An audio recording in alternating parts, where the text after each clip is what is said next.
Welcome to the Embracing Neurodiversity podcast, where I share my journey of embracing the experience of my amazing son who is on the spectrum.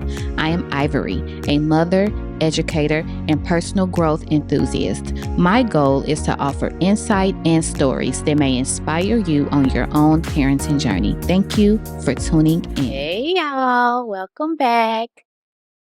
Child. Ciao. It's been a minute. It's actually probably been 2 weeks since my last recording. I think maybe a week. I don't know. A lot has happened. I've been overwhelmed. I try not to say that I'm tired because I try to be mindful of the words that I use, but I have been incredibly exhausted and busy, but for good reasons, right? I had a lot going on, and my day-to-day life with being a mom, with my 9 to 5, and with my business that I'm building. And so it has been a lot to juggle. So I'm probably going to be a little less alert in today's podcast as a result. So I hope that you all give me some grace, but I am inspired to record this podcast today. And I actually am looking forward to it because I wanted to remind other moms out there, other parents out there, autism parents, that it is okay to take a break. And the reason why I wanted to remind you of that is because I had to remind myself of that today. Just because responsibilities have been piling up, and I have been putting a lot of pressure on myself to have everything together, right? And I put that in quotations because it's really the worst place to operate in, because I don't really think that there's a such thing as balance or having it all together. I think that we have to shift when we need to shift. We focus on priorities when we need to focus on priorities. And that means sometimes that other things are deprioritized, and we have to remind ourselves that that's okay. And I actively learning to do that in this present moment in my life where a lot of great things are happening, but also life still happens, responsibilities still need to be met. And as a result, I need to do better with leaning into my humanity and giving myself permission to take a break, even though I have 1,001 responsibilities, right? And these are in a lot of ways self imposed responsibilities because of the projects that I've chosen to embark up on, because of the purpose that I have chosen to live within. And so this is not a complaint, but it's a reminder to be human, to take a break, to stay the course, to walk on your own journey, not anyone else's, not anyone to your left, not anyone to your right, and certainly not anyone behind you, even the old version of yourself, but to remain rooted in the present version of yourself while moving forward in the direction of the higher version of yourself, right? But more often than not, that requires you to be incredibly graceful and patient with yourself and giving yourself permission to take a break. Like, literally, I find myself being perplexed by the idea that we have to remind ourselves to do that, because I personally feel like it is our birthright and is actually a part of our human existence to remain present and enjoy life as it is, and not to be a part of like this hamster wheel or this hustle and bustle that life oftentimes imposes upon us, or oftentimes we put ourselves in. I think that our natural state is one in which we are almost always relaxed and present and peaceful, right? That's where I'd like to be. Like, the idea that I have to remind myself to take a break is not a place I want to be. Like, I want to always be in a state of being on a break, right? That is the ultimate goal. But in order to get there, I have to actively take the steps towards being intentional about taking breaks now. So, in learning that lesson for myself, of course, I wanted to share that with my other fellow autism parents because it is especially hard for us because there's an extra dose of grit and energy that we expound when it comes to our children. But even when they're not in our presence, like right now, my son is at school, but we're always thinking of what's going to happen when they get out of school. What do I need? Do I have the food that they need to eat today? Khalil actually has speech therapy this afternoon, and I'm incredibly exhausted. So I'm like, let me get myself together for that. The house isn't where I want it to be in terms of cleanliness. And actually, when my house is a disarray, like my anxiety increases. But I'm learning to actively teach myself to be okay with the house being disorganized, and I can actually go take a nap. Because if I don't take a break, if I don't pause, even when I have 1,001 responsibilities, I am going to crash and burn. And that is what we don't want. This is a journey that should be enjoyed, is not one that should be always challenging, right? Challenging moments are presented to us for growth, not to harm us or distress us, but to give us an opportunity to grow and evolve. And I am really in that place in my life where I don't seek to be on a grind, but I do want to live intentionally and purposely. And in order to do that, there are things that I need to accomplish, which requires me to sometimes do more than I have the capacity to do. And so I have to step back and be okay with adjusting my timeline so that I can incorporate breaks.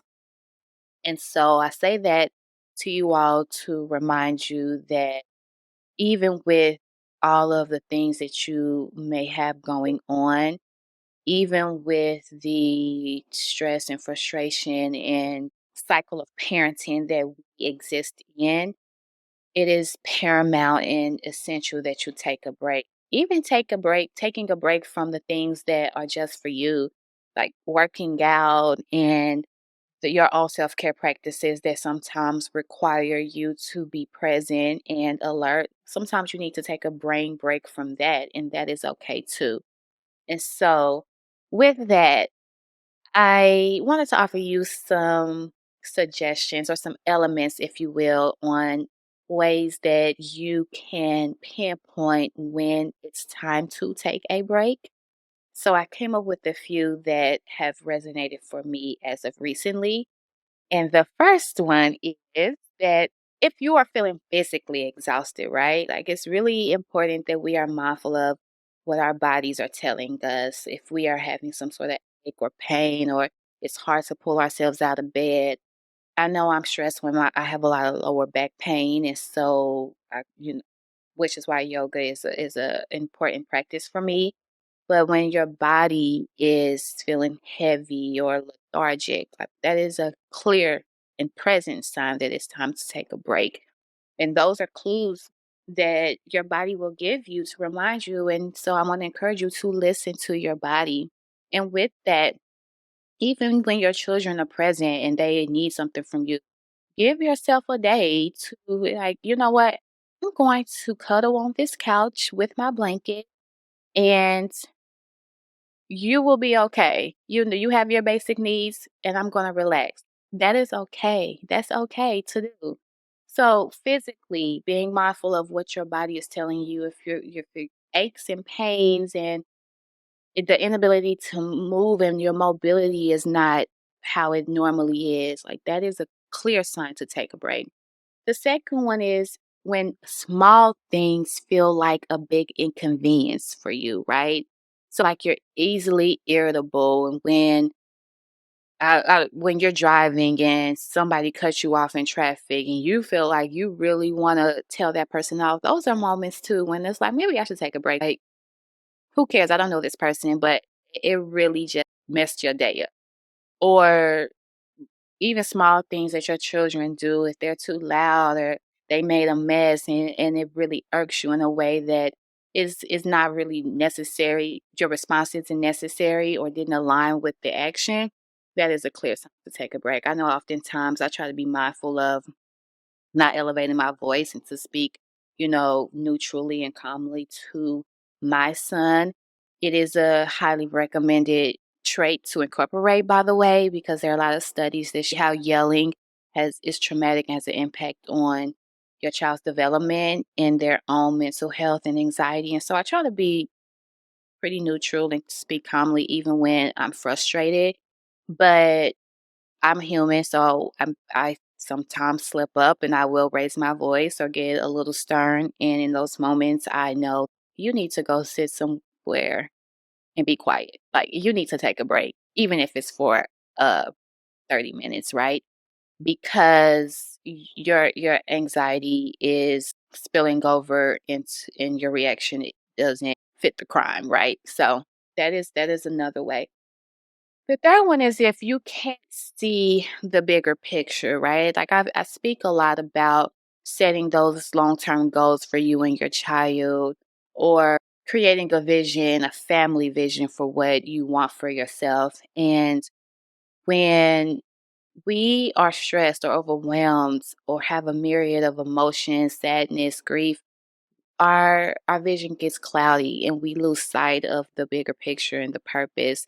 That bigger picture really are supposed to root us during the times of uncertainty, during the day-to-day stressors. But when we lose sight of that, that's when we know we need to step back. We need to pause. We need to remove ourselves from the hustle and bustle. We need to meditate. We need to listen to our thoughts. We need to talk to our source. We need to listen to ourselves. We need to journal, right? Like silence. When they say silence is golden, it is a statement that feels cliche, but it is true. Like the thing that has helped me to heal the most was sitting in silence by myself for months, right? When my son is off at school and I'm working at home, that afforded me time to listen to myself, or getting up early when no one else is awake and allowing my thoughts to take its course, and checking my thoughts when they take a negative turn, right? But sitting with yourself and reminding yourself of your bigger picture. Like I have a vision statement for myself and my son that I read regularly so I can remind myself of the bigger picture, and that informs how I operate day to day. So when you feel yourself losing sight of like, wait, what is my goal again? What's my vision again? Go back to it. But it's also a clear sign that perhaps you need to take a break from the day to day responsibilities as well. The fourth one is when you're feeling like things are forced, when you're feeling like, I really don't want to do this, well, let me go ahead and do it. The things that typically don't require a lot of effort from you are feeling like it's taking everything in you to do. That is a telltale sign, right? And if it's taking everything in you to do, maybe you don't need to do it unless it is tied to an immediate outcome, or you keeping your word with someone in terms of an agreement. If it's not tied to those two things, if it's like doing the dishes today and it's taking everything in me to do these dishes, it's okay not to do the dishes today.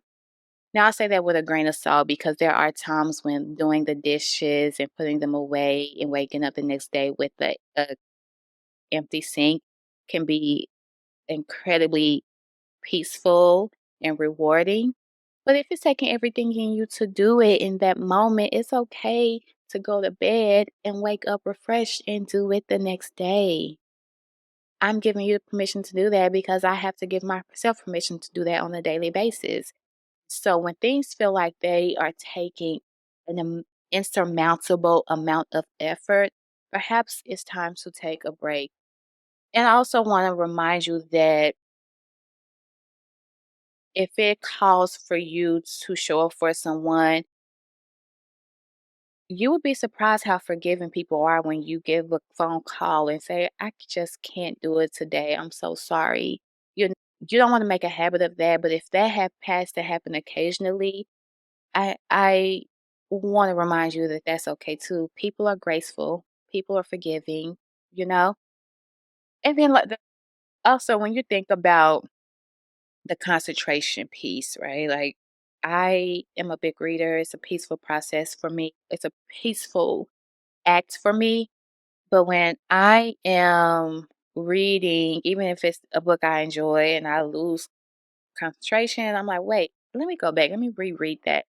Maybe I need to just pause and not do that right now. Or if I'm in conversation with someone and I can't engage in what they're saying, like my mind is starting to wander off.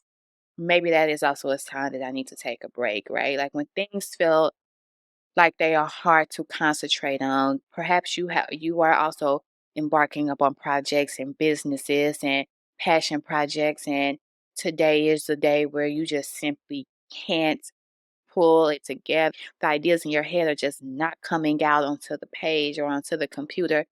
Maybe today is the day where you just can't do it and you need to take a break. The work will be there tomorrow. That is also a telltale sign.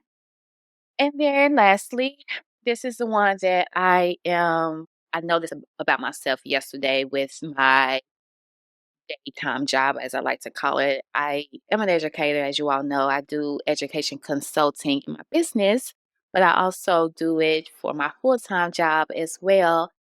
And I found myself yesterday, I'm generally, naturally a pretty positive, optimistic person for the most part. I hope. But yesterday I felt myself being really negative and somewhat sarcastic in a work meeting, and I remember like mentally checking myself, like, Ivory, like, this energy is not okay. Like, you need to pull it together.